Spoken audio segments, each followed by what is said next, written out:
कस्तूरीतिलकं ललाटपटले वक्षस्थले कौस्तुभं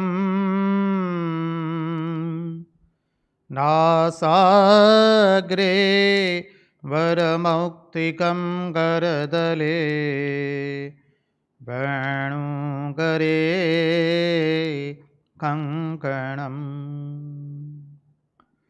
सर्वाङ्गे हरिचन्दनं सुललितं कण्ठे च मुक्तावली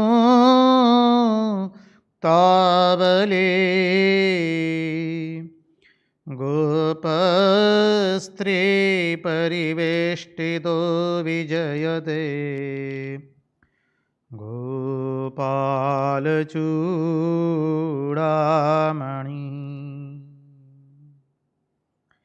गोपालचूडामणि।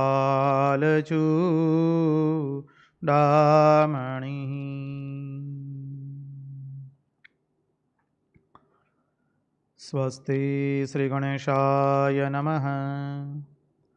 श्री सरस्वत्यै नमः। श्री गुरुभ्यो नमः।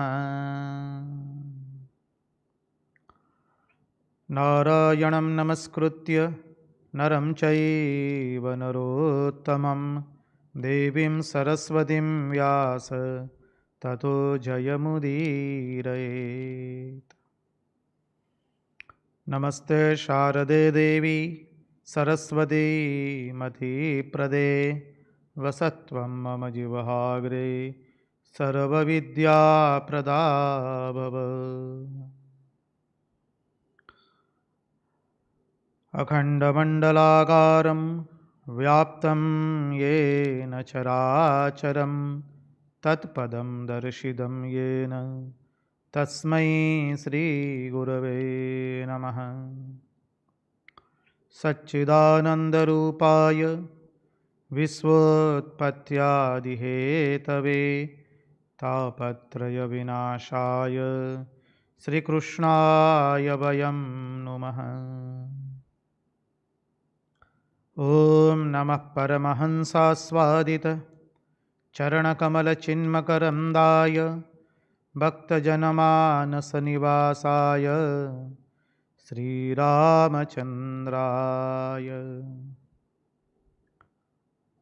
विश्वसर्गविसर्गादि नवलक्षणलक्षितं श्रीकृष्णाख्यं वरं धाम जगद्धाम नमामथत्।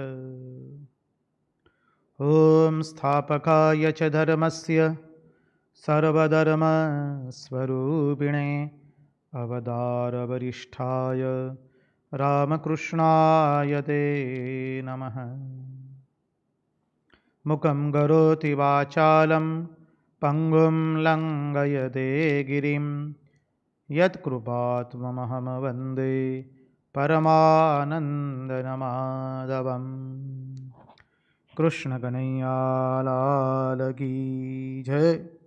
भक्तवत्सल भगवान की जय। वृंदावन विहारी लाल की जय। भागवत भगवान की जय। भागवत भक्त भगवान की जय। भगवान श्री राम कृष्ण देव की जय। ओम नमो भगवते वासुदेवाय। नारायण नारायण नारायण नारायण। सर्वप्रथम हम पूज्यपाद स्वामी आदि भवानंद जी महाराज के चरणों में हम हमारे सश्रद्धेय प्रणाम निवेदित करते हैं। तत्पश्चात रामकृष्ण आश्रम राजकोट के अध्यक्ष पूज्यपाद स्वामी निखिलेश्वरानंद जी महाराज के चरणों में हमारे सश्रद्धेय प्रणाम निवेदित करते हैं। तत्पश्चात उपस्थित पूज्यपाद प्रभु सेवानंद जी महाराज एवं अन्यान्य सन्यासी महात्माओं एवं विरक्तों के चरणों में हमारे हृदयपूर्वक के प्रणाम निवेदित करते हैं। और इस दृश्य श्राव्य माध्यम से जो कोई भी इस भागवत रसामृत का रसपान कर रहा है, उनके हृदय में निवासित उस अनंत अखंड अविनाशी परब्रह्म परमात्मा को मुहुर मुहुर वंदन करके आइए हम भागवत रसामृत में अवगाहन करें।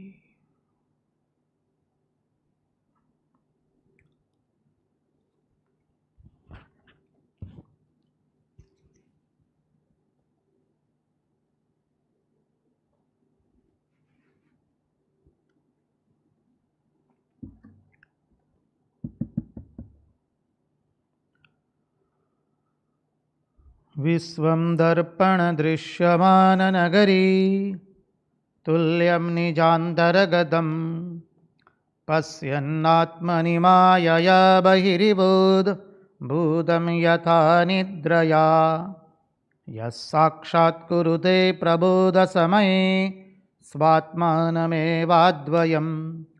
तस्मै श्रीगुरुमूर्तये नमः इदं श्रीदक्षिणामूर्तये।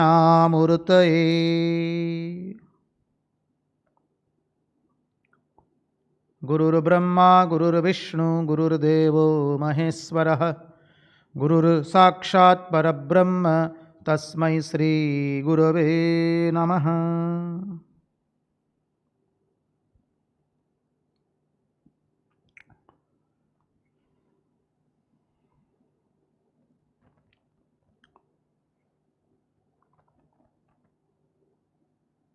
आने वाले कल के दिन श्री गुरु पूर्णिमा का महोत्सव है। गुरु पूर्णिमा को हम लोग व्यास पूर्णिमा भी कहते हैं। एक्चुअली एक तरह से देखा जाए तो ये व्यास पूर्णिमा है। व्यास जी हम सब के गुरु हैं और इसलिए गुरु पूर्णिमा पर्व ये नामकरण हुआ है उसका। कल आपको ज्ञात होगा ही, हमारे रामकृष्ण आश्रम राजकोट से प्रातः 5 बजे से 12 साढ़े 12 बजे तक लाइव प्रसारण होगा। तो कल हमारी भागवत कथा को हम विराम देंगे। 5 तारीख को विराम रहेगा श्रीमद् भागवत महापुराण की कथा को, और 6 तारीख से हमारी भागवत महापुराण की कथा आगे चलेगी। पूरा जुलाई महीना के अंत तक हमारी ये कथा चलेगी। आगे हरि इच्छा।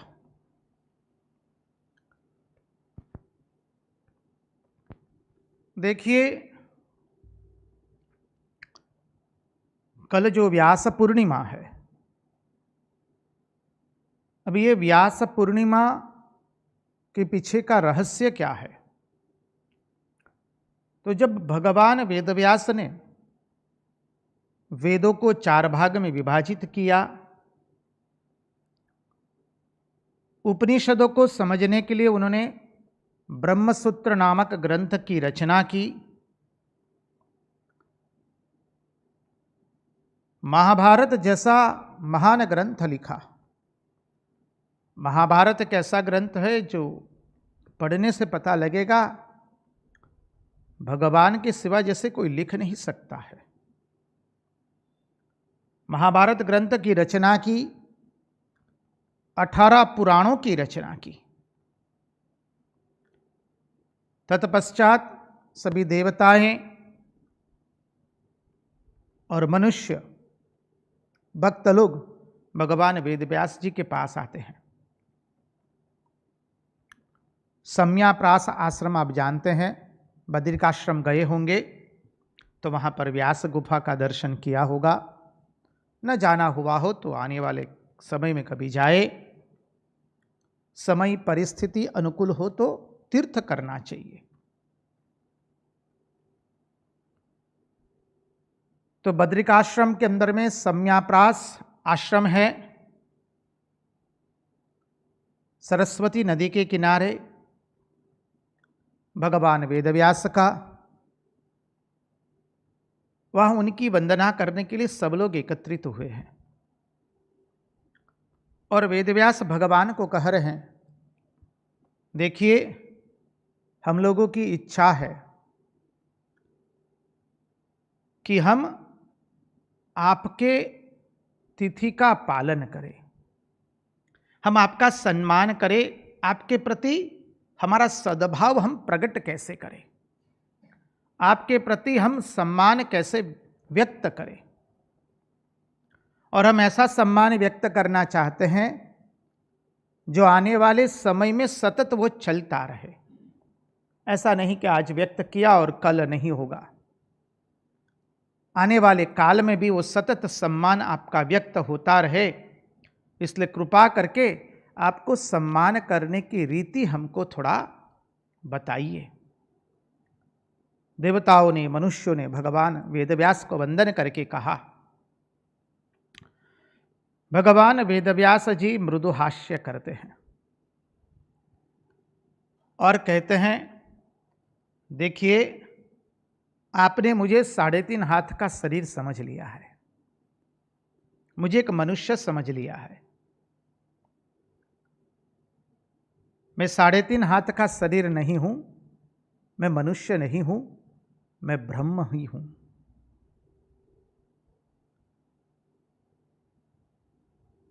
मैं ब्रह्म में प्रतिष्ठित हूं। मैंने मेरे व्यक्तित्व का ही सर्वथा नाश कर दिया है, तब कौन से व्यक्तित्व की पूजा करेंगे। मैं ब्रह्म से एक हूं।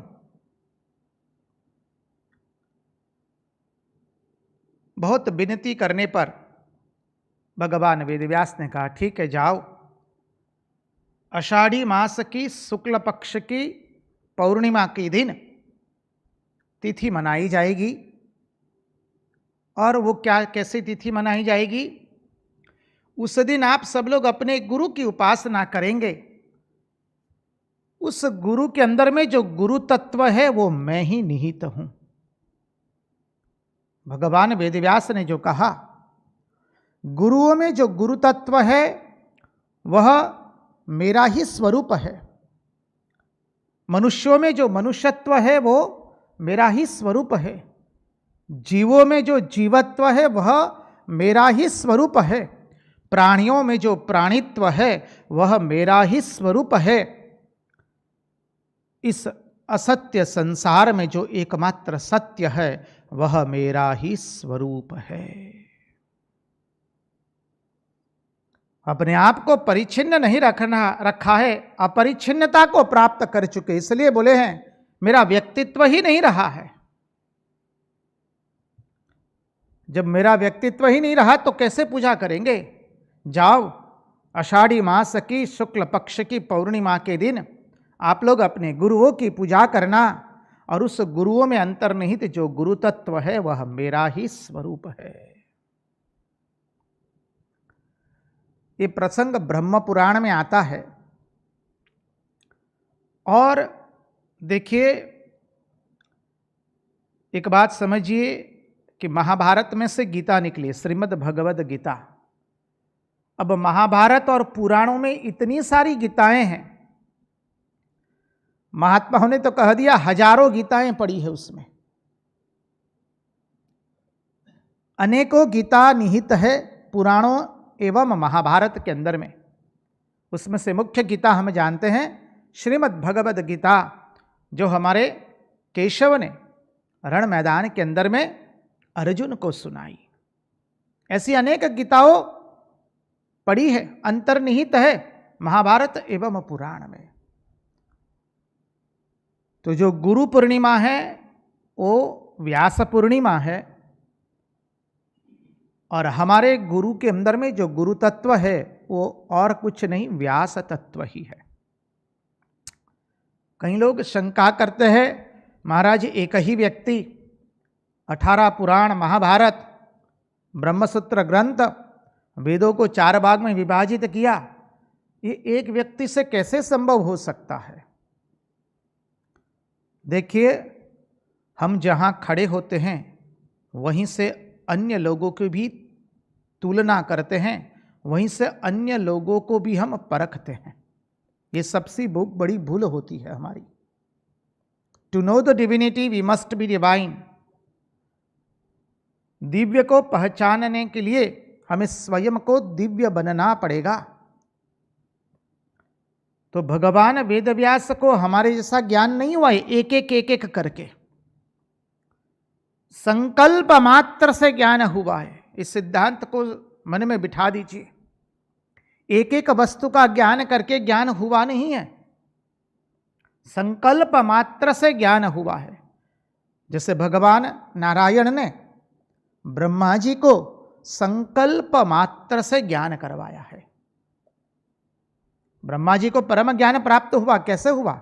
संकल्प मात्र से। तो भगवान वेदव्यास को जो ज्ञान है वो कैसे है?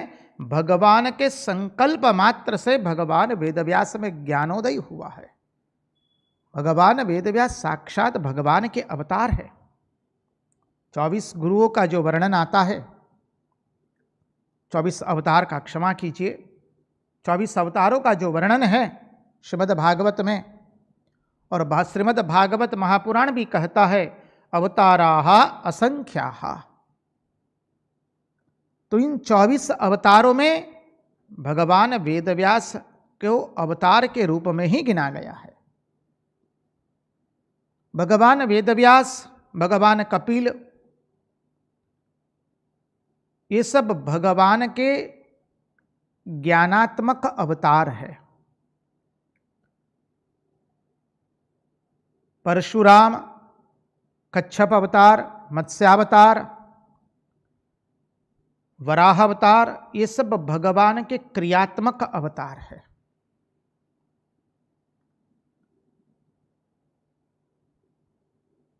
नारायण जो है वो भगवान के तप का अवतार है। दत्तात्रेय, कपिल, व्यास इत्यादि ज्ञानावतार है। और श्री कृष्ण भगवान के आनंदावतार है। इसलिए कहा एते चांस कलाः कृष्ण, एते चांस कलाः पुंस कृष्णस्तु भगवान स्वयं इंद्रारी व्याकुलम लोकम मृडयन्ति युगे युगे।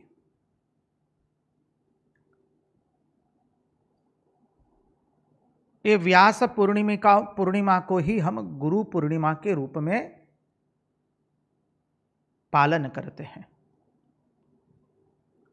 अब देखिए, गुरु शब्द का अर्थ आप सब लोग जानते हैं। जिज्ञासुओं ने बहुत कहा है कि महाराज गुरु तत्व को लीजिएगा आज, और आज हमें लेना भी चाहिए, क्योंकि भगवान वेदव्यास विरचित श्रीमद् भागवत महापुराण, श्रीमद् भागवत महापुराण भारतीय दर्शन में अंतिम तत्वज्ञान है। वेदव्यास जी ने लिखा, भगवान वेदव्यास द्वारा निर्मित सभी ग्रंथ के अंतर्गत में अंतिम ग्रंथ का निर्माण है। इसलिए श्रीमद् भागवत के अंदर में भक्ति, ज्ञान एवं वैराग्य सहित भारोभार भरी है। श्रीमद् भागवत में वेदांत है, भक्ति है, ज्ञान है, कर्म है, सब कुछ अंतर्निहित है। द्वैत है, विशिष्टाद्वैत है, द्वैताद्वैत है, शुद्धाद्वैत है, अद्वैत है, सब कुछ है श्रीमद् भागवत के अंदर में। क्योंकि समस्त तत्वज्ञान का निचोड़ वो है श्रीमद् भागवत महापुराण।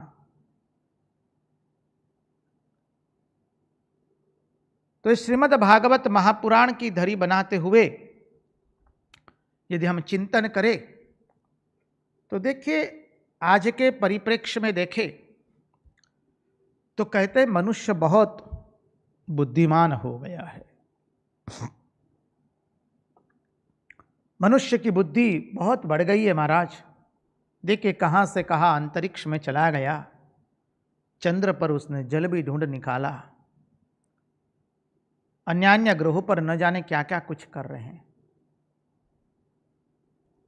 अनेक कुछ तरक्की की है मनुष्य ने। अवश्य मनुष्य ने, भौतिक विज्ञान ने अच्छी तरक्की की है, उसमें दो मत नहीं। कहते महाराज मनुष्य बहुत बड़ा ज्ञानी हो गया है। अंगुली दबाते दबाते कितने सारे करोड़ों लाखों रुपये को एक जगह से दूसरी जगह भेज देता है। अंगुली दबाते दबाते कहाँ से कहाँ की चीज़ वस्तुएं घर के आंगन में आकर आ जाती है। कहीं लेने के लिए जाने की ज़रूरत नहीं है, कहीं लेने के लिए खरीदने के लिए ज़रूरत नहीं पड़ती है। अंगुलियां दबाते दबाते सब कुछ हो जा रहा है। ये सब बातें हम स्वीकार करते हैं। भौतिक विज्ञान ने अच्छी प्रगति की है, उसमें भी दो मत नहीं। लेकिन मनुष्य की बुद्धि बड़ी है, मनुष्य का ज्ञान बढ़ा है, उस सिद्धांत के साथ हम कतई सहमत नहीं हैं। महापुरुष लोग कभी सहमत नहीं होते हैं। सिद्धांत को देखने का प्रयास करें। मनुष्य की बुद्धि बड़ी नहीं है। अरे मनुष्य की बुद्धि तो यांत्रिक होती जा रही है। देखिए दिन ब दिन, पहले जब मोबाइल फोन नहीं थे तब हमें कितने सारे लोगों का फोन नंबर याद रहता था। 60-70 नंबर तो ऐसे ही याद रह जाते थे। और आज 2 नंबर है तो अपने पास, स्वयं के पास यदि 2 फोन है तो एक नंबर ठीक से याद नहीं रहता है, अब दूसरे का तो छोड़ दीजिए। देखिए 7 गुना 7 करना है तो भी आज कैलकुलेटर की आवश्यकता रहती है, मोबाइल की आवश्यकता रहती है। 20 गुना 22 करना है तो भी कैलकुलेटर, वो तो बहुत बड़ी बात हो गई। 20 गुना 22 मुखस्त करना हो तो, जोड़ करने के लिए, घटाव करने के लिए, छोटे छोटे संख्या का घटाव जोड़ करने के लिए, गुना करने के लिए हमको यंत्र की आवश्यकता पड़ गई।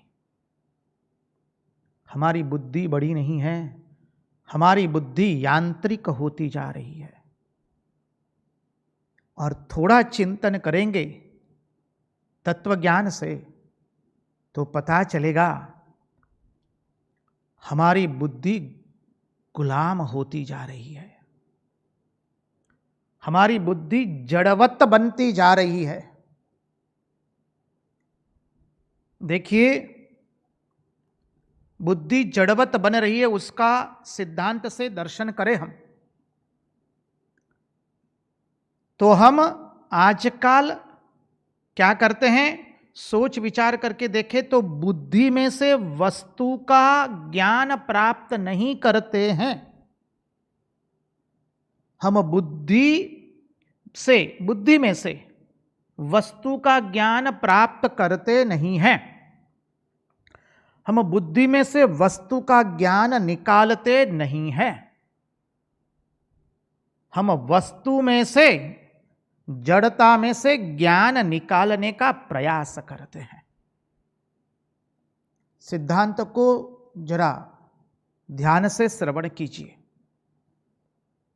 हम बुद्धि से वस्तु का ज्ञान नहीं निकालते हैं, हम जड़ता से ज्ञान निकालने का प्रयास करते हैं। उदाहरण के रूप में देखें इस सिद्धांत का। देखिए आपकी संपत्ति पड़ी होगी घर की तिजोरी के अंदर में, सुवर्ण रखा होगा, पैसा रखा होगा, बैंक में रखा होगा, लॉकर में रखा होगा, शेयर मार्केट्स वाले शेयर मार्केट में रखते हैं। अब देखिए आपका जो धन पड़ा हुआ है बैंक में, खाते में, लॉकर में, अपने घर की तिजोरी में, विविध रूपों में, वो धन को अर्जित करने के लिए आपने कितना परिश्रम किया है। उस धन से आपको आनंद मिलेगा, उस इच्छा से आपने अत्यंत परिश्रम करके, अत्यंत दुख कष्ट को सहन करके आपने सुवर्ण एकत्रित किया या धन एकत्रित किया। लेकिन उस धन को, वो धन जो है वो आपको नहीं चाहता है, आप धन को चाहते हैं। धन आपको नहीं चाहता है। 100 रुपये की नोट यदि जेब में है, वो आप उसको चाहते हैं, लेकिन वो आपको चाहती नहीं है। वो दूसरे के हाथों चली गई, तीसरे के हाथों चली गई। माता पिता की संपत्ति पहले माता पिता के नाम थी, दादाजी के नाम थी, तत्पश्चात बाबूजी के नाम हुई, मां के नाम हुई। अब आप बोलेंगे ये तो हमारी है, कुछ वर्ष के बाद कोई दूसरा कहेगा ये आपकी नहीं है तो हमारी है। जिस संपत्ति को अर्जित करने के लिए आपने इतना दुख कष्ट सहन किया, परिश्रम किया, वो आपको नहीं चाहती, आप सदैव उसको चाहते हैं। चाहे वो पद हो, प्रतिष्ठा हो, ख्याति हो, विख्याति हो, संपत्ति हो, जो भी लेना है सब जड़ता के रूप में ही आएगा। उसको हम चाहते, वो हमको नहीं चाहती है। अरे सीधी बात बता दे तो उसके शरीर पर हमारे लिए एक जू भी रौंदती नहीं है, समझ लीजिए, और हम उसके लिए मरे जा रहे हैं। यही हो गया, हम जड़ता में से वस्तु का ज्ञान प्राप्त करने का प्रयास करते हैं। हम बुद्धि से, समझिए, हम बुद्धि से वस्तु का ज्ञान प्राप्त करने का प्रयास नहीं कर रहे हैं। हम जड़ता से ज्ञान, वस्तु का ज्ञान प्राप्त करने का प्रयास कर रहे हैं। अब जड़ता से वस्तु का ज्ञान प्राप्त करना मानी सुवर्ण मुझे आनंद देता है, नोट मुझे, पैसे की जो नोट है, करेंसी जिसे आप कहते हैं, मूल्य पत्रिका, वो मूल्य पत्रिका मुझे आनंद देती है। हम जड़ता से वस्तु का ज्ञान प्राप्त करना चाहते हैं, बुद्धि से वस्तु का ज्ञान प्राप्त करना चाहते नहीं है। क्योंकि क्या हो गया, हमारी बुद्धि जड़ बन रही है, बुद्धि का ज्ञान, हमारा ज्ञान नहीं बढ़ रहा है। हमारे कहने के सिद्धांत को पकड़ने का प्रयास कीजिए। हम आनंद चाहते हैं किसी वस्तु से, किसी घटना से या किसी व्यक्ति से।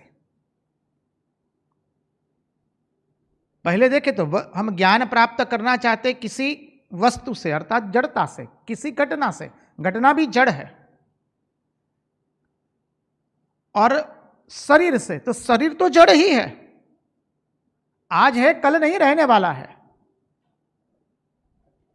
अरे हम अन्न से आनंद प्राप्त करना चाहते, बोले अरे लपसी से आनंद प्राप्त करना चाहते, श्रीखंड से आनंद प्राप्त करना चाहते हैं, अरे कचौड़ी पुड़ी से आनंद प्राप्त करना चाहते महाराज, सुंदर सुंदर व्यंजन बनाए, गुलाब जामुन बना, रसमलाई बनी, मालपुए बने महाराज जी, 56 भोग बने। अरे ये तो जड़ है। कोई भी भोग्य पदार्थ है खाने का, वो तो 6 घंटे के बाद तो मल बन जाता है, और हम उससे आनंद प्राप्त करना चाहते हैं। समझिए, संपत्ति जो किसकी हुई नहीं है और होने वाली नहीं है, उससे हम आनंद प्राप्त करना चाहते हैं। पद, प्रतिष्ठा, ख्याति, विख्याति से हम आनंद प्राप्त करना चाहते हैं। हम जड़ता से ज्ञान प्राप्त करना चाहते हैं। यही है, हमारी बुद्धि जड़ बन गई है, यंत्रवत बन गई है, गुलाम बन गई है। हम बुद्धि से वस्तु का ज्ञान प्राप्त करना चाहते नहीं है। अरे ये वस्तु मुझे आनंद नहीं दे सकती है, कोई भी वस्तु हो मुझे आनंद नहीं दे सकती है, क्योंकि मैं उसका गुलाम नहीं बन सकता हूं, क्योंकि मेरा स्वरूप है सतचित एवं आनंद। सत स्वरूप, चित्त स्वरूप एवं आनंद स्वरूप। मेरे में कहीं पर भी अपूर्णता का भाव नहीं होना चाहिए। मकान मुझे आनंद नहीं दे सकता है। श्री रामकृष्ण देव रामकृष्ण कथामृत में कहते ने, श्री रामकृष्ण देव घोड़ा गाड़ी से लाट साहब बोलते थे बंग भाषा में, कथामृत में भी लाट साहब ही लिखा है। तो उस वक्त के जो गवर्नर थे अंग्रेज, उनके वहां से श्री रामकृष्ण देव की घोड़ा गाड़ी निकलती है श्री रामकृष्ण देव का जो सेवक था हृदय, वो हृदय कहता है मामा मामा ये लाट साहब का बंगला है।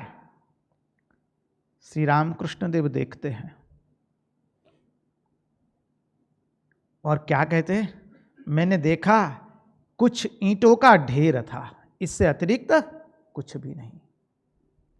देखिए वो जड़ता से ज्ञान प्राप्त नहीं कर रहे, जड़ता से वो वस्तु का ज्ञान प्राप्त नहीं कर रहे, जड़ता से आनंद प्राप्त नहीं कर रहे हैं। बुद्धि से वस्तु का, बुद्धि से ज्ञान से, समझिए बुद्धि से वस्तु का ज्ञान प्राप्त कर रहे हैं, जड़ता से ज्ञान प्राप्त नहीं कर रहे हैं श्री रामकृष्ण देव। अब दूसरी घटना देखिए श्री रामकृष्ण देव के जीवन में आती है। श्री रामकृष्ण देव जा रहे घोड़ा गाड़ी से कलकत्ता नगर में से, और मदिरालय आता है। मदिरालय के वहां से घोड़ा गाड़ी गुजरती है, सब लोग मदिरा पान कर रहे थे, आनंद के अंदर में सब लोग नाच रहे थे। अब श्री रामकृष्ण देव आनंद स्वरूप है, उनको नाचते हुए देखकर, आनंद में देख करके श्री रामकृष्ण देव कहते हैं वाह वाह बहुत आनंद में है। तो आनंद स्वरूप है, वो आनंद है निकृष्टता का, लेकिन श्री रामकृष्ण देव की दृष्टि देखिए आप। इसलिए मैंने ये दोनों उदाहरण आपके सामने हम प्रस्तुत करने का प्रयास कर रहे हैं। वो जड़ता से ज्ञान प्राप्त नहीं करते हैं,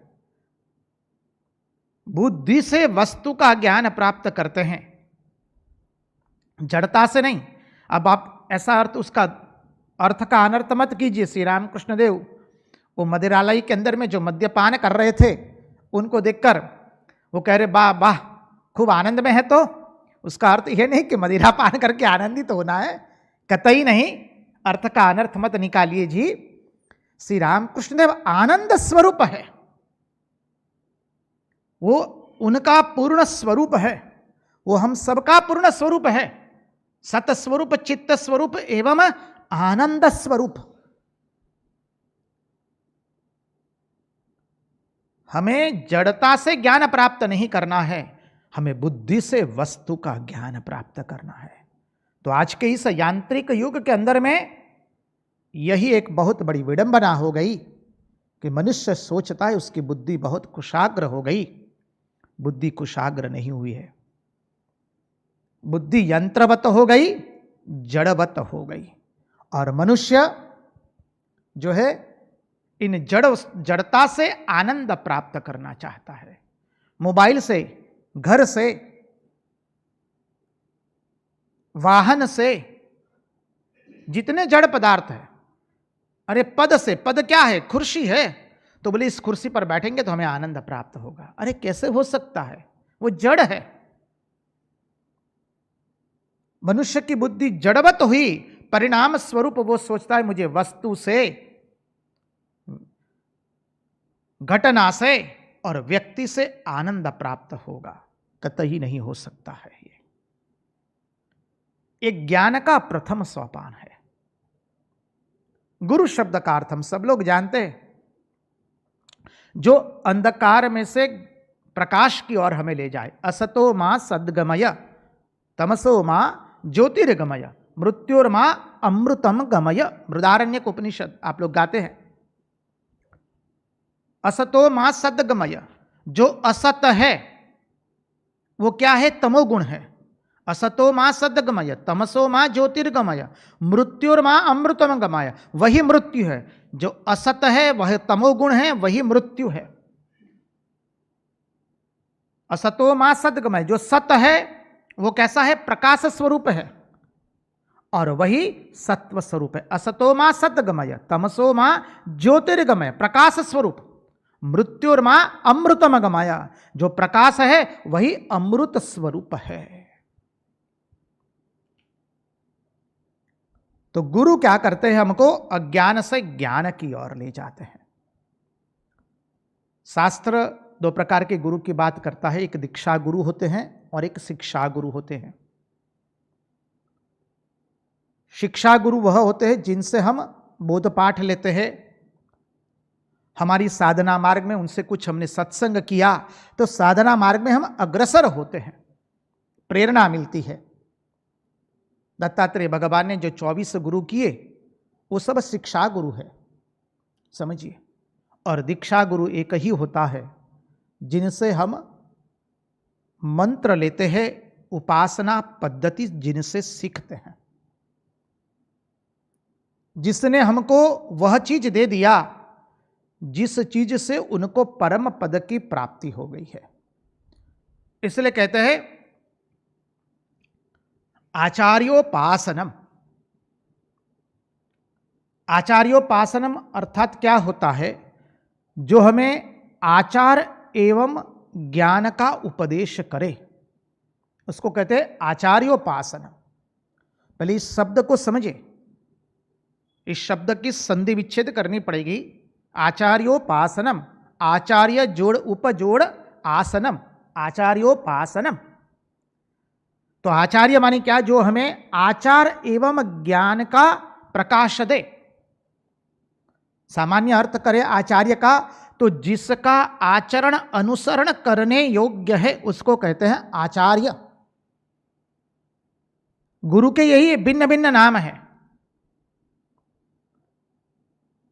तो कोई आचार्य हमें शास्त्र की शिक्षा देता है, शास्त्र सिखाते हैं। कोई आचार्य हमें धर्म सिखाते हैं और कोई आचार्य हमें उपासना सिखाते हैं। तो आचार्योपासनम, आचार्य जोड़ उपजोड़ आसन। उप अर्थात ऊपर में, पास में, उनके पास में। आसनम अर्थात बैठना, आचार्य के पास बैठना अर्थात गुरु के समीप बैठना। अब गुरु के समीप बैठना तो आप कहेंगे गुरु तो बस हमारे गुरु जी है महाराज जी, जिनसे हम गुरु प्रदत्त मंत्र लिए हैं, उन्होंने हमारे पर खूब कृपा की है और हमें गुरु प्रदत्त मंत्र प्राप्त हुआ है। बहुत अच्छा महाराज, जानते हम तो गुरु जी के पास जाते हैं तो अनेक फल मिष्ठाई इत्यादि लेकर के जाते हैं, उनको निवेदित करते हैं और गुरु जी के आश्रम में जितनी हो सके कुछ सेवा भी करते हैं, तन मन धन से, जिसकी जो शक्ति है। बहुत अच्छा, ये करना चाहिए। लेकिन ये मत समझिए कि केवल यही गुरु के समीप बैठना है। अब गुरु के समीप बैठने का अर्थ हम देखने का प्रयास करें तो देखिए, आप थोड़ा चिंतन कीजिए। जिन जिन से आपने मंत्र दीक्षा ली है, आपके गुरु जो भी हो, रामकृष्ण विवेकानंद भावधारा के हमारे जो परमाध्यक्ष महाराज होते, उपाध्यक्ष महाराज होते हैं, उनसे आपकी दीक्षा हुई हो या अन्य कोई गुरु से दीक्षा हुई है, कोई भी आपके गुरु कोई भी हो सकते हैं। वैष्णव धर्म के, रामानुज संप्रदाय के, अद्वैत संप्रदाय के, द्वैत संप्रदाय के, शुद्धाद्वैत, विशिष्टाद्वैत, पुष्टि मार्ग के संप्रदाय से, जिस जहां से भी हो आपके गुरु। अब देखिए कि आपके गुरु कौन सी चौकी पर बैठे हैं। अब गुरु के समीप बैठना है, अब गुरु का पूजन करना है। कल गुरु पूर्णिमा है, आप सब लोग गुरु का पूजन करेंगे। अब गुरु के पूजन का अर्थ समझना है कि मेरे गुरु कौन सी चौकी पर बैठे हैं, मेरे गुरु कहां बैठे हैं और मेरे गुरु की निष्ठा कहां है। गुरु करने से पहले ये सब कुछ देख लेना होता है। मेरे गुरु की चौकी कहां है, कौन सी चौकी पर बैठे हैं, कौन से आसन पर बैठे हैं, उनकी कौन सी स्थिति में वो स्थित है। तो जो पूर्ण ज्ञानी गुरुजी होते हैं, ब्रह्मज्ञ जो गुरु होते हैं, और गुरु वहीं बैठते हैं। हमारे गुरु ब्रह्म में बैठे हुए हैं, हमारे गुरु ब्रह्म में स्थित है। वो स्वयं को ब्रह्म जानते हैं, उसका उनको अनुभव है। उन्होंने अपने आप को ब्रह्म जाना है, वो ब्रह्म में स्थित है और उनकी निष्ठा ब्रह्म में ही है। समझिए, ये हमारे गुरु की चौकी हुई, उनकी स्थिति हुई और उनकी निष्ठा हुई।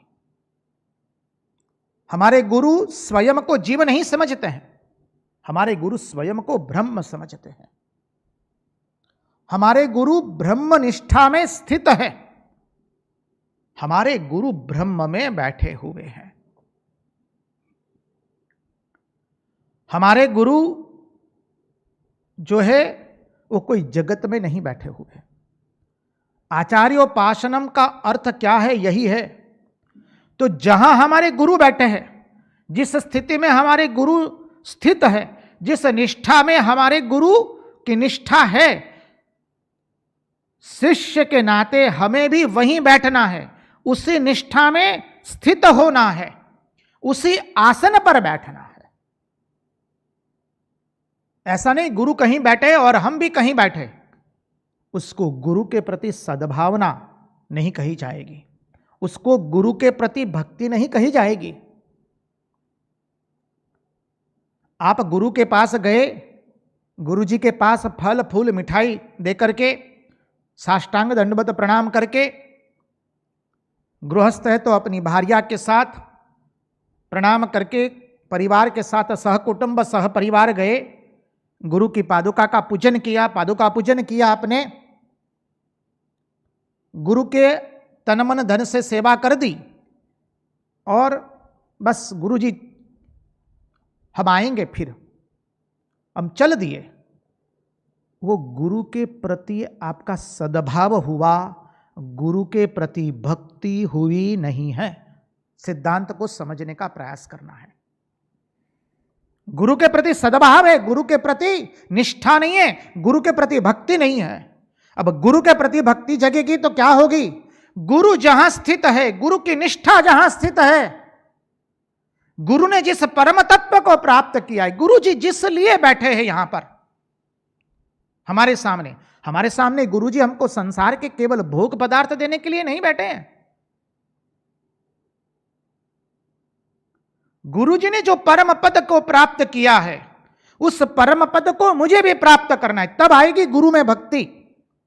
और जब गुरु में भक्ति आवेगी तो गुरु ने जो साधन दिया है, उस साधन का हम परमार्थ की यात्रा के अंदर में जुट जाएंगे।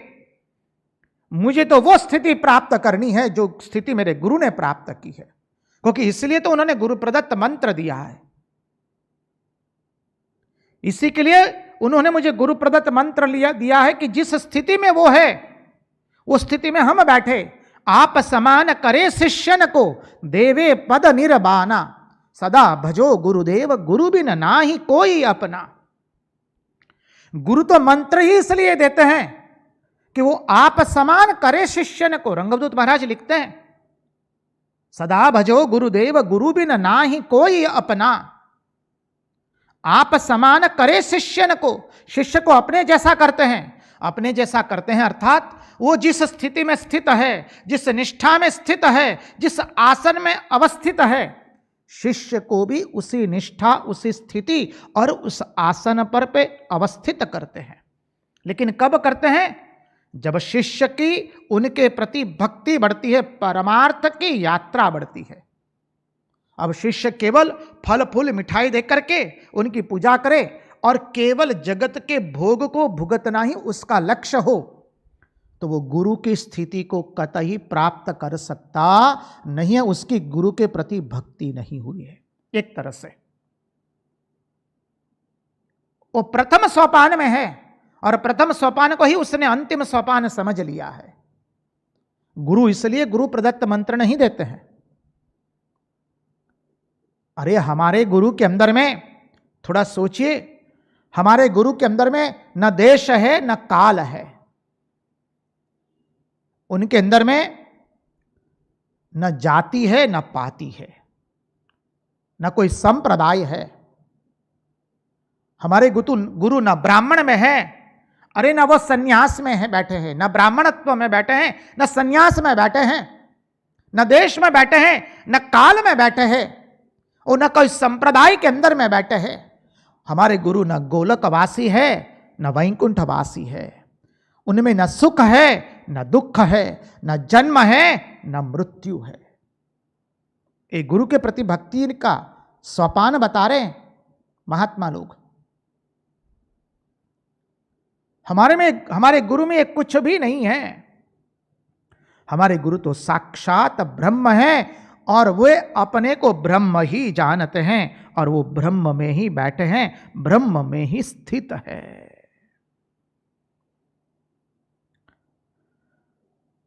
तो शिष्य का कर्तव्य क्या बनता है? गुरु की निष्ठा को वो अपने ध्यान में लाए। समझिए, हम गुरु की निष्ठा को अपने ध्यान में लाए, गुरु के ज्ञान को अपना ज्ञान बनाए, गुरु की स्थिति को अपनी स्थिति बनाए। अरे गुरु को क्या केवल एक मानव देहधारी रूपी एक शरीर ही गिनेंगे? कतई नहीं। यदि गुरु को हमने केवल एक मानव देहधारी रूपी शरीर गिन लिया तो क्या होगा? उदाहरण से यदि देखने का प्रयास करें, यहां रामकृष्ण आश्रम राजकोट के अंदर में बहुत सुंदर मंदिर है श्री रामकृष्ण देव का। भीतर में बहुत सुंदर भगवान का श्री विग्रह है।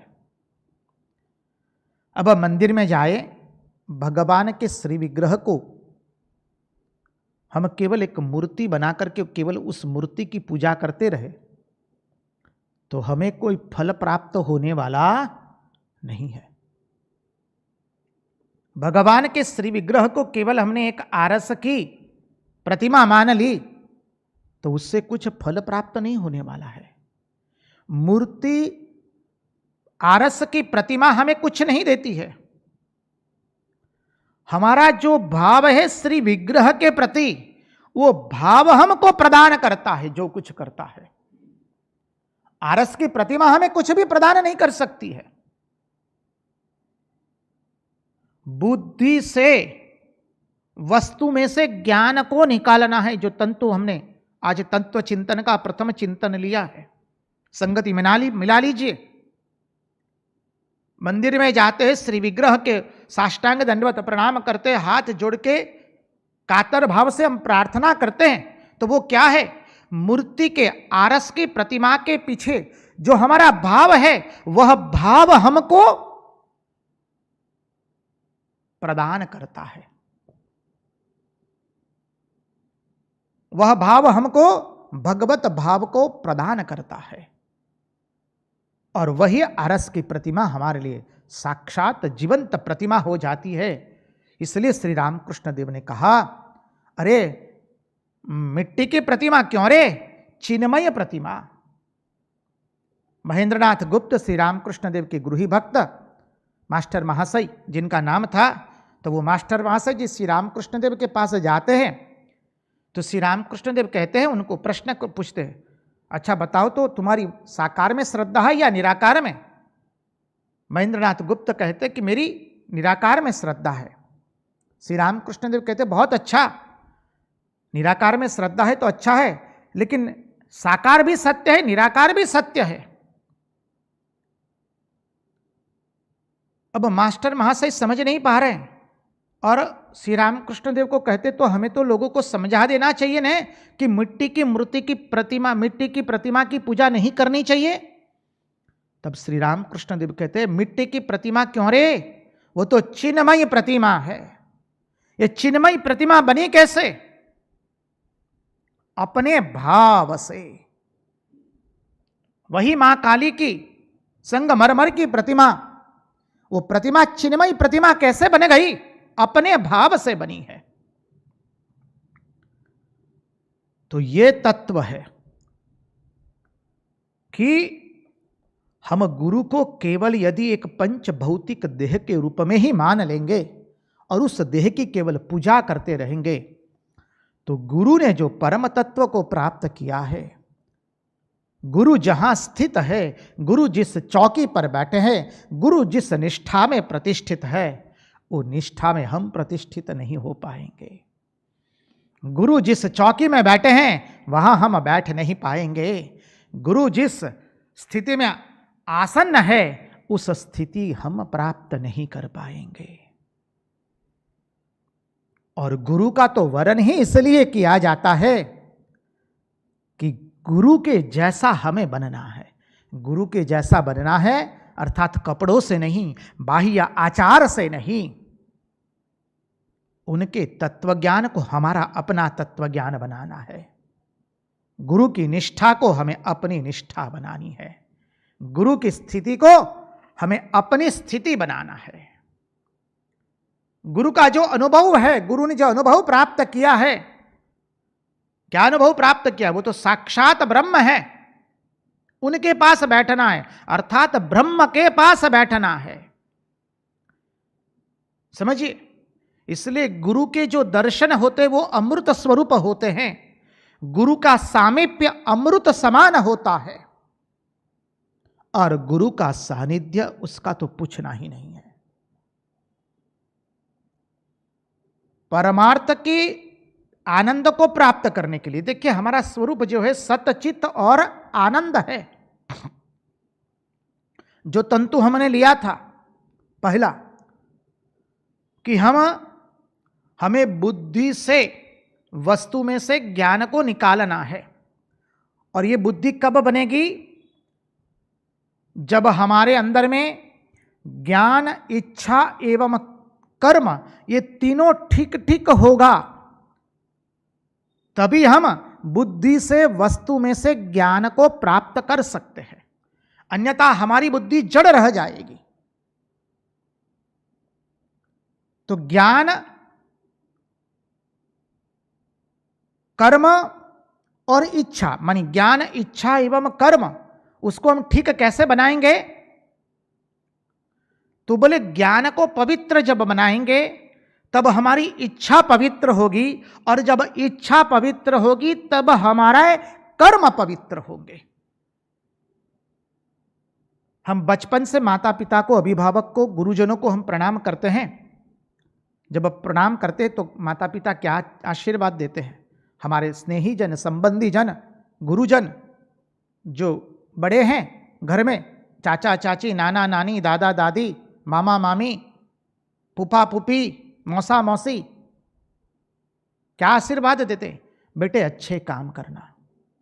अभी अच्छे कार्य बनेंगे कैसे? जब तक ज्ञान पवित्र नहीं होगा तब तक भावना पवित्र नहीं होगी, और जब तक भावना पवित्र नहीं होगी तब तक हमारे कर्म पवित्र नहीं होंगे। और गड़बड़ हो गई है, हमारी भावना पवित्र नहीं है, इसलिए क्या हो गया है?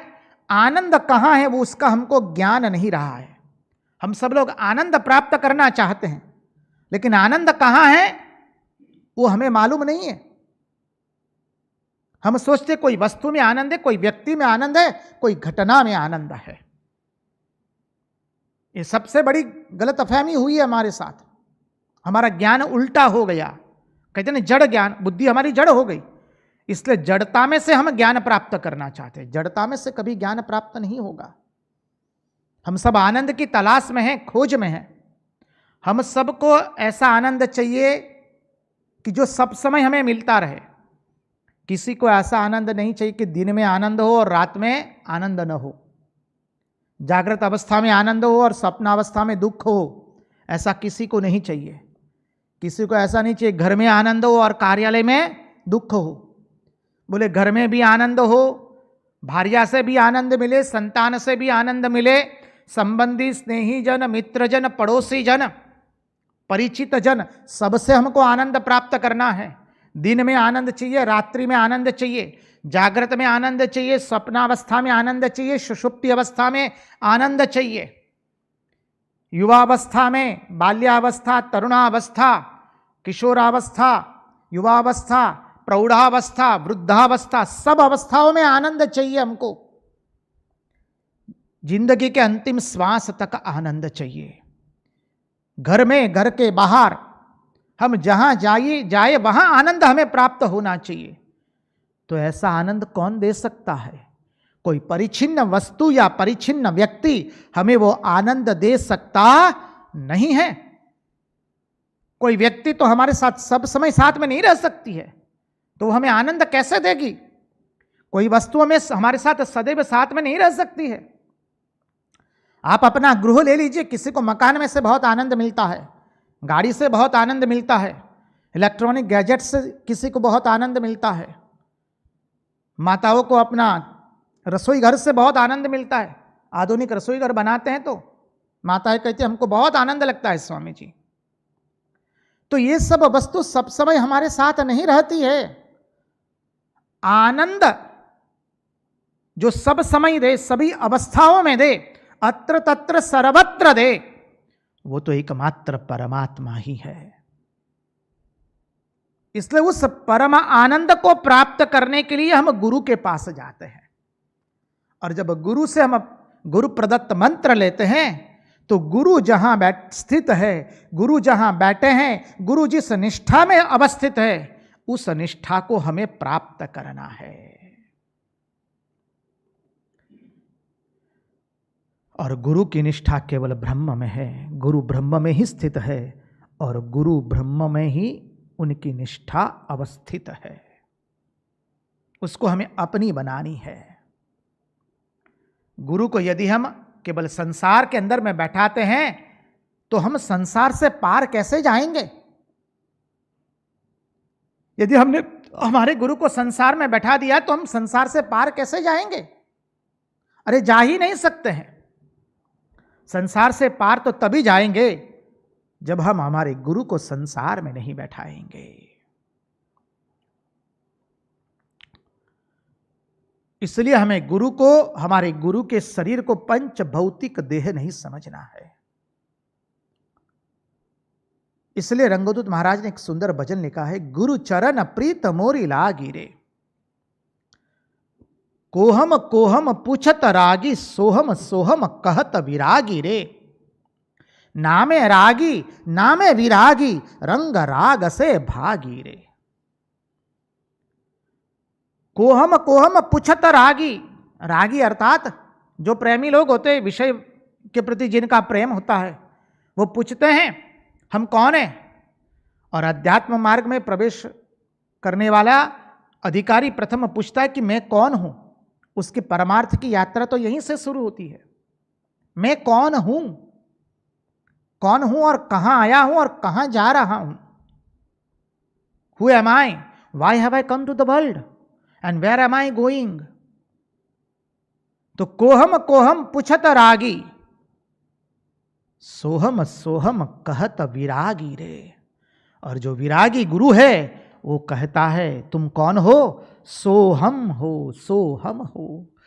श्वेत केतु श्वेत केतु, तत्वमसि तत्वमसि तत्वमसि। फिर कहते नामे रागी नामे विरागी, रंग राग से भागी रे। अब हम धर्म अधर्म से परे चले गए, सुख दुख से परे चले गए, ज्ञान अज्ञान से परे चले गए, बंध एवं मोक्ष से परे चले गए। हम ऐसे गुरु की स्थिति को, वह स्थिति को प्राप्त करना चाहते हैं, उस निष्ठा में अवस्थित होना चाहते हैं। और इसीलिए हमने गुरु का वरण किया है।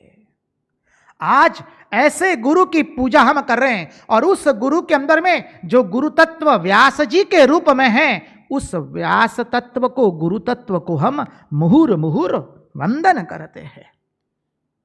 यह है गुरु की महिमा। हम गुरु के ज्ञान को प्राप्त करना चाहते हैं। देखिए, गुरु ऐसे नहीं होते हैं जो उनको पाप करने के लिए, उनकी वासनाएं उनको पाप कर्म करने के लिए लालायित करे और उनका पुण्य कर्म उनको पुण्य एकत्रित करने के लिए लालायित करे। क्योंकि गुरु पाप पुण्य, सुख दुख, धर्म अधर्म, ज्ञान अज्ञान, जन्म मृत्यु उससे परे चले गए हैं। गुरु चरण प्रीत मोरी लागी रे, गुरु चरण प्रीत मोरी लागी रे। नाम रागी नाम विरागी, रंग राग से भागी रे। गुरु चरण प्रीत मोरी लागी रे। को हम पूछत रागी, को हम पूछत रागी, सोहम कहत विरागी रे, गुरु चरण प्रीत मोरी लागी रे। ये गुरु की स्थिति है, वो स्थिति हमें प्राप्त करनी है। जब तक हम ज्ञान की अपूर्णता को दूर नहीं करेंगे, तब तक हमें हमारा कर्तव्य क्या है, हमें जीवन में क्या प्राप्त करना है, क्या त्यागात्मक है और क्या प्राप्तव्य है, क्या त्याग करना है और क्या प्राप्त करना है, वह समझ में नहीं आएगा। इसलिए गुरु का आश्रय लेते हैं। इसलिए कहते हैं सब समय गुरु के आश्रित रहो। गुरु के आश्रित रहना अर्थात गुरु की आज्ञा में रहना, और गुरु की आज्ञा में रहना अर्थात गुरु ने हमें जो उपदेश दिया है, महामंत्र दे दिया है, उस मंत्र का जप करके उस स्थिति को प्राप्त करना। और गुरु का स्थान इसलिए संसार में सर्वसे पर कहा गया है। माता पिता गुरुतुल्य है, उसमें दो मत नहीं है। उन्होंने हमको जन्म दिया है, उनके चरणों में हम वंदन करते हैं। माता पिता जन्म देते हैं, लेकिन माता पिता सुख दुख से, जन्म मृत्यु से, ज्ञान अज्ञान से मुक्त होने की चाबी नहीं दे पाते हैं। वो चाबी तो केवल गुरु देते हैं। इसलिए भजन है रंगदूत महाराज का बहुत सुंदर, सदा भजो गुरुदेव गुरु बिना नाही कोई अपना, सदा भजो गुरुदेव गुरु बिना नाही कोई अपना। अद्भुत भजन है। हम महाराज से विनती करेंगे कि वो भजन कृपा करके प्रस्तुत करें रंगदूत महाराज का। हम साथ में गा करके उसके अर्थ को भी देखने का प्रयास करेंगे।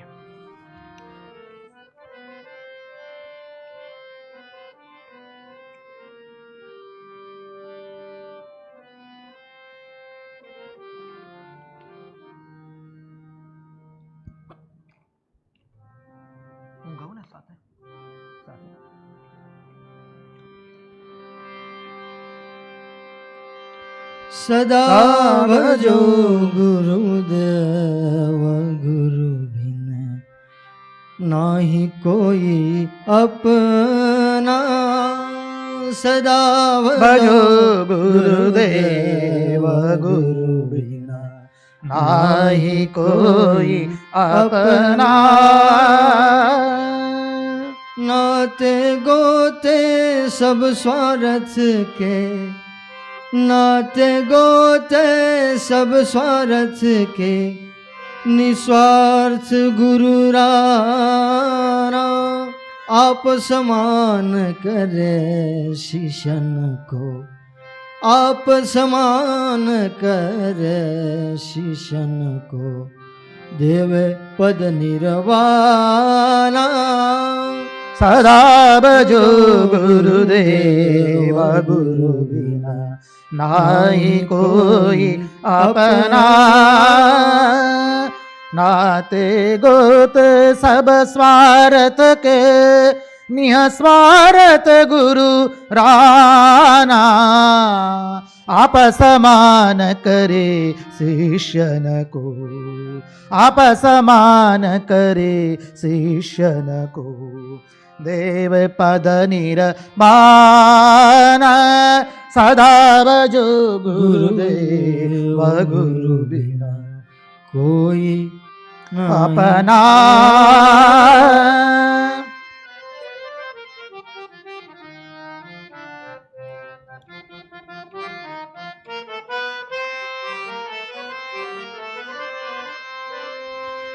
कर लोहा पारस सोना, नहीं पारस कर जाना, नहीं उपमा गुरु के त्रिभुवन में, नहीं उपमा गुरु के त्रिभुवन में, साक्षात देव पिछाना। सदा बजो गुरुदेव गुरु बिना नाही कोई अपना। पारस जो है वो देखिए लोहे को सुवर्ण बना देता है, लेकिन वो पारस नहीं बना पाता है। लेकिन जो गुरु होता है वो शिष्य को तो अपने समान बना देता है। इसलिए कहा नाही उपमा गुरु की त्रिभुवन में, साक्षात देव पिछाना। करे लोहा का पारस सोना, नहीं पारस कर जाना। नहीं उपमा गुरु की त्रिभुवन में, नहीं उपमा गुरु की त्रिभुवन में, साक्षात देव पिछाना। सदा बजो गुरुदेव गुरु बिना नाही कोई अपना।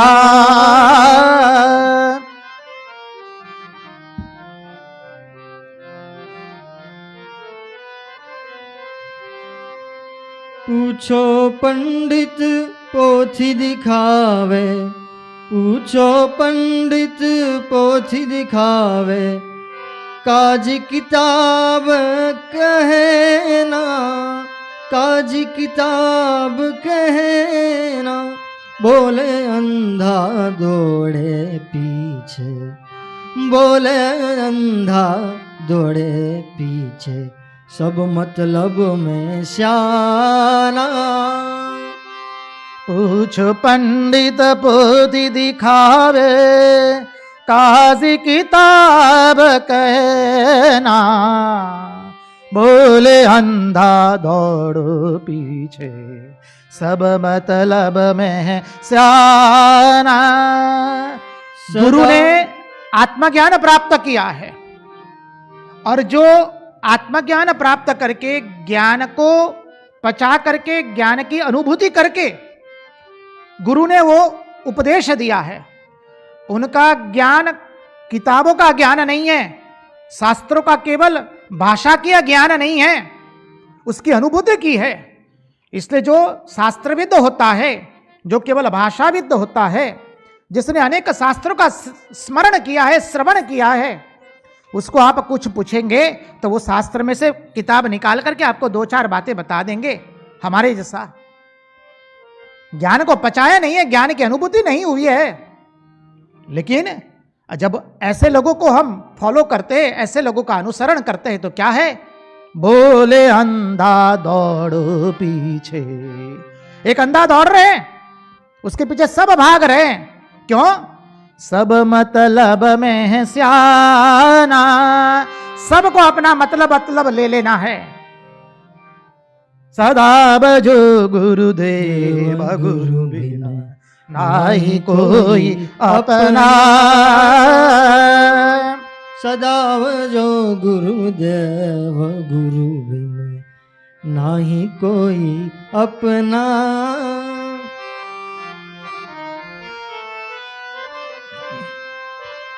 कथे ज्ञान अरु क्रिया सिखावे, कथे ज्ञान अरु क्रिया सिखावे, पकड़ दस्त सलूना, पकड़ दस्त सलूना।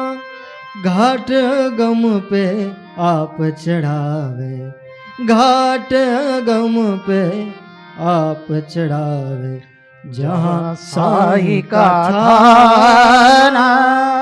सदा बजो गुरुदेव गुरु बिना भाई कोई अपना। गुरु क्या करते हैं? कहते हैं कथे ज्ञान अरु क्रिया सिखावे। ज्ञान भी सिखाते, क्रिया भी सिखाते हैं, और अपना हाथ पकड़ करके शिष्य को दुर्गम पथ पर ले जाते हैं, और उसका हाथ पकड़ करके दुर्गम पथ पर ले जाते हैं उसको, और परम पद की प्राप्ति कथा कराते हैं। इसलिए कहा घाट अगम पे आप चढ़ावे। कैसा घाट? जहां साई का थाना। सदा बजो गुरुदेव गुरु बिना नाहि कोई अपना।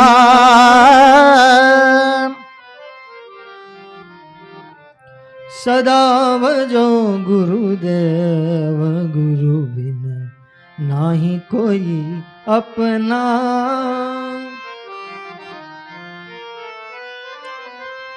बिना तेल जले जहाँ ज्योति, बिना तेल जले जहाँ ज्योति, जगमग दिवस रहना। बिना तेल जले जहाँ ज्योति, जगमग दिवस रहना। आगे जाम बजे सुर बाजा, रंग अरंगी जाना। सदा भजो गुरुदेव गुरु बिना नाहि कोई अपना। बिना तेल जले जहां ज्योति, वो साईं का ठिकाना कैसा है? अरे वहां सतत प्रकाश प्रकाश है। न तत्र सूर्यो भाति न चंद्र तारकम, नेवा विद्युतो भान्ति कुतो यमग्नि, तमेव भान्तम अनुभाति सर्वम तस्य भासा सर्वमिदं विभाति। वह जिससे सब प्रकाशित हो रहा है वह परम स्थान है, जहां बिना तेल जले जहां ज्योति, जगमग दिवसा रहना। 8 जाम बजे सुर बाजा, जहां सब समय अनाहत ध्वनि, आनंद की ध्वनि, आनंद की लहरें उमड़ रही है।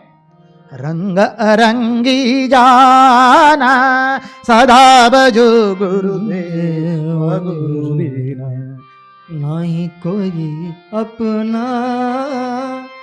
नाथ गोते सब स्वार्थ के, निस्वार्थ गुरु राना। आप समान करे शिष्यन को, आप समान करे शिष्यन को, देव पद निर्वाणा।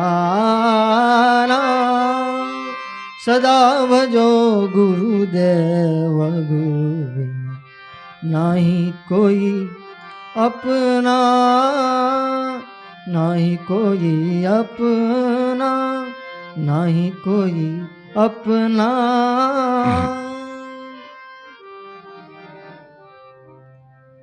कृष्ण कन्हैया लाल की जय। कृष्ण कन्हैया लाल की जय। तो अब देखिए, ज्ञान की अपूर्णता को दूर करने के लिए आत्मज्ञान का बोध आवश्यक है। यह आत्मतत्व को जानना आवश्यक है, आत्मतत्व का बोध करना आवश्यक है। देखिए, वो आत्मतत्व के बोध के लिए पहले अधिकारी बनना पड़ता है। तत्वज्ञान कहता इसलिए अहम के आधार पर हमारे जीवन की व्यवस्था है, इदम के आधार पर हमारे जीवन की व्यवस्था नहीं है। अहम और इदम, इदम अर्थात जगत, अहम अर्थात हम स्वयं। अहम के आधार पर जगत की व्यवस्था है, इदम के आधार पर जगत की व्यवस्था नहीं है। आपको यदि वैद्य बनना है, डॉक्टर बनना है, तो पहले डॉक्टरी का प्रमाण पत्र अर्जित करना पड़ेगा, अपने आप को पहले अधिकारी बनाना पड़ेगा, तब जाकर के आपको डॉक्टरी की विद्या का प्रयोग करने की अनुमति मिलती है। अन्यथा आपको डॉक्टर की विद्या का प्रयोग करने की अनुमति मिलती नहीं है। वैसे ही इस परम ज्ञान को प्राप्त करना है तो पहले स्वयं को उसके लिए अधिकारी बनाना पड़ेगा। और वो अधिकारी कैसे बनते हैं? भगवान गीता में कहते हैं, तद्विद्धि प्रणिपातेन परिप्रश्नेन सेवया। तद्विद्धि प्रणिपातेन परिप्रश्नेन सेवया। गुरु के पास जाना है, गुरु से पूछना है आत्मतत्व के बारे में, भगवान के बारे में, सत्संग के बारे में। सत्संग करना पड़ेगा। सत्संग करेंगे तो भगवान की कथा में रुचि जगेगी, रुचि जगेगी तो श्रद्धा आएगी, और श्रद्धा आएगी तब हम गुरु के चरणाश्रित होंगे। तो तो इस गुरु तत्व को समझने का प्रयास कीजिए। इसलिए संसार की व्यवस्था अहम के आधार पर की गई है, इदम के आधार पर कतई नहीं। देखिए, हमारे जैसे संस्कार होते हैं, हमारा जैसा ज्ञान होता है, वैसे ही हमारे संस्कार बनते हैं और उस संस्कार के आधार पर ही हमारी क्रिया होती है। इसलिए ज्ञान को पवित्र बनाएं तो संस्कार शुद्ध बने तो क्रियाएं शुद्ध बनती है। क्षेत्रज्ञ का ज्ञान है हमें है कि नहीं, यही मुख्य बात है। यदि क्षेत्रज्ञ का ज्ञान नहीं है तो हमारा ज्ञान अपूर्ण है, हमारा ज्ञान अधूरा है। इसलिए श्री रामकृष्ण देव ने सरल भाषा में कह दिया, ज्ञान किसे कहते हैं? ईश्वर को जानना, उसी का नाम ज्ञान। ईश्वर को नहीं जानना, उसी का नाम अज्ञान। समझिए, देखिए, हमारी बुद्धि में हीनांग हो गया है। 3 प्रकार के संस्कार है। एक है गुणाधान, द्वितीय है दोषापनयन और तीसरा है हीनांग पूर्ति। गुणाधान, दोषापनयन, हीनांग पूर्ति। गुणाधान किसे कहते हैं? बोले जहां कहीं कुछ छोटा सा दाग रह गया हो, उसको हम थोड़ा रंग लगा करके ठीक ठाक कर देते हैं तो वो दाग किसी की नज़र में नहीं आता है, उसे कहते हैं गुणाधान। हमारे अंदर में जो छोटे छोटे दुर्गुण हैं, छोटी छोटी आसक्तियां हैं, उसको वैराग्य रूपी गुण का आश्रय लेकर के, सदग्रंथ रूपी शास्त्र का चिंतन करके, सत्संग रूपी सतप्रवृत्ति करके, सत्संग रूपी गुण को धारण करके हमारे जीवन में से उसको दूर करना, छोटे छोटे दुर्गुणों को, ये गुणाधान हो गया। फिर है दोषापनयन। बहुत कचड़ा है, बड़ी मात्रा में कचड़ा है, तो बोले ज्ञान रूपी वैराग्य रूपी झाड़ू लगाओ। मैल लगी है तो वैराग्य रूपी साबुन से उसको धोइए। इसलिए पहला आया गुणादान, छोटे छोटे दुर्गुणों को वैसा दूर किया। अब कचरा बहुत बड़ा हो गया है, गंदगी बहुत है, स्वयं को स्वच्छ बनाना है, अर्थात हृदय को स्वच्छ बनाना है। स्वच्छता का तो मिशन चला है जी, तो क्या करना है? बोले वैराग्य रूपी साबुन लगाओ, सत्संग रूपी झाड़ू लगाओ। जितना सत्संग करेंगे उतना ही वैराग्य बढ़ेगा, और जितना वैराग्य बढ़ेगा उतने ही ये दोषापनयन से हम बचते जाएंगे। हमारे जो बड़े बड़े दोष है, संसार के प्रति आसक्ति के, प्रपंच के प्रति आसक्ति के, उस दोषों को हम इस दोषापनयन वैराग्य रूपी साबुन से उस दोषों को हम साफ कर पाएंगे।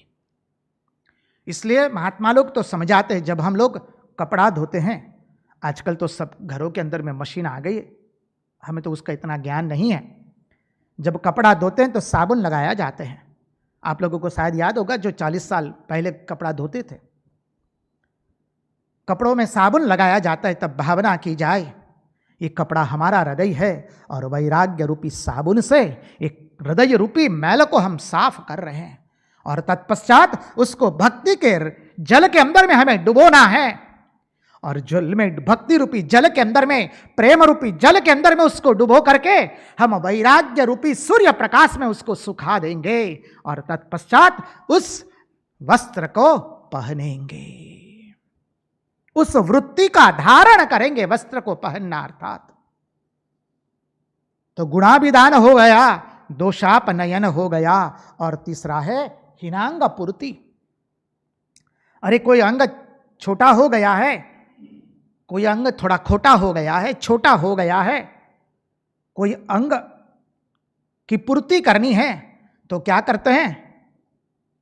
बोले बनावटी अंग थोड़ा लगा दिया जाता है। बस वैसे ही जब जीवन के अंदर में समझिए कुछ ऐसे संस्कार है, कुछ संस्कारों की कमी है। एक अत्यंत सामान्य अर्थ देख रहे हैं, गुणार्थ में नहीं जा रहे, हिनांग पूर्ति के अंदर में जब कुछ खोटे संस्कार आ गए, गलत संस्कार आ गए हैं, जो संस्कार है वो इतने प्रबल नहीं है जिससे हम गुरु के प्रति हमारी भक्ति बने परमार्थ की यात्रा के लिए, तो ऐसे अंगों को क्या करना है, बनावटी अंग ला करके, ऐसे बनावटी सद्गुण को, सद्गुण बनावटी नहीं होता है, यहां समझाने के लिए वो शब्द का हम प्रयोग करते हैं, दूसरों के अंदर में से देख करके, सीख करके, उस सद्गुणों का आश्रय लेकर के हमें हमारे सद्गुणों का विस्तार करना है, हिनांग पूर्ति। तो हमारे में क्या हीनता है, बोले हमारे में ज्ञान की हीनता है। हम स्वयं को ही नहीं जानते हैं, हमने स्वयं को ही नहीं पहचाना। कहां जाए तू क्या थकी आवियो रे, बड़ी जीवतों से सदाची चिंतये रे, बधु दुखदाई हरिनाम सत्य स्मरिले प्रतिश्वास हे चित्त दत्त। रंगदूत महाराज लिखते हैं, तुम कहां से आए, कहां जा रहे हो, थोड़ा तो चिंतन करो। और ये चिंतन नहीं होता है, क्यों? क्योंकि स्वयं में ज्ञान नहीं है। क्यों ज्ञान नहीं है? क्योंकि हम जड़ता से ज्ञान प्राप्त करना चाहते हैं, वो कभी होने वाला नहीं है। हमें बुद्धि से वस्तु के ज्ञान को प्राप्त करना है। विवेक विचार करेंगे वस्तु के प्रति तो उस वस्तु का त्याग कर देंगे। प्रपंच का विवेक से विचार करेंगे, बुद्धि से विचार किया तो उस प्रपंच का हम त्याग करेंगे। जिसे अपने कर्तव्य का ही भान नहीं, क्योंकि उसको ज्ञान की ही प्राप्ति नहीं हुई है, अपने में हीनता का बोध है, वो अपने आप को ठीक जानता ही नहीं है, वह अपने कर्तव्य को भी ठीक से जानता नहीं है। वो जो अपने कर्तव्य को ठीक से नहीं जानता है, उसको मालूम ही नहीं है कि मुझे क्या, किसका त्याग करना है और मुझे क्या प्राप्त करना है। वो तो समझ रहा है कि केवल लक्ष्मी प्राप्त कर ली, संतान को जन्म दे दिया और संसार में लोग हमारी वाह वाह कर दे, बस हमारा जीवन सफल हो गया। ये जीवन सफल नहीं होता, ये तो जीवन का एक पड़ाव शेष हुआ है। हम ऐसा नहीं कहते कि संसार में लोगों की वाह वाह को आप प्राप्त मत कीजिए, गृहस्थ धर्म का अवलंबन कीजिए, वंश का विस्तार कीजिए। शास्त्र केवल त्यागियों के लिए नहीं है, शास्त्र केवल एक ही उपदेश नहीं देता है त्याग का, वो भी कीजिए, लेकिन वह केवल वही है वो मत समझिए, वो तो एक सोपान है। हमने ये सब कुछ कर लिया, प्रवृत्ति पूर्ण हुई, अब हम निवृत्ति की ओर बढ़ेंगे। बाह्य जो हमारी प्रवृत्ति थी वो पूर्ण हुई, अब अंतः प्रवृत्ति हम शुरू करेंगे, और वो अंतः प्रवृत्ति है उपासना मूलक प्रवृत्ति। श्रवण मनन निधिध्यासन करेंगे हमारे गुरु के उपदेशों का, और हमारे गुरु जिस स्थिति को प्राप्त किए, हमारे गुरु जिस निष्ठा में बैठे हैं, हमारे गुरु जिस चौकी पर बैठे हैं, उस चौकी को प्राप्त करेंगे, उस निष्ठा को प्राप्त करेंगे, और उसी के लिए हमने गुरु का वरण किया है। इसलिए कहा सदा भजो गुरुदेव, गुरु बिन नाहि कोई अपना, गुरु चरण प्रीत मोरी लागी रे। उन्हीं की वाणी, उन्हीं के चरणों में समर्पित करते हुए आज हम सभी गुरुओं को वंदन करते हैं, क्योंकि हमारा तो भाव यही है, सदाशिव समारंभाम शंकराचार्य मध्यमाम अस्मदाचार्य पर्यंताम वंदे गुरु परंपराम। मन्नाथो जगन्नाथो मद्गुरो जगद्गुरु मदात्मा सर्व आत्मात्मा, यह हमारा भाव है। तो उन्हीं की वाणी, उन्हीं के चरणों में समर्पित करते हुए कृष्ण कन्हैया लाल की जय, भक्त वत्सल भगवान की जय, सब संतन की जय, सब भक्तन की जय। ओम नमः पार्वती पदये, हर हर महादेव हर।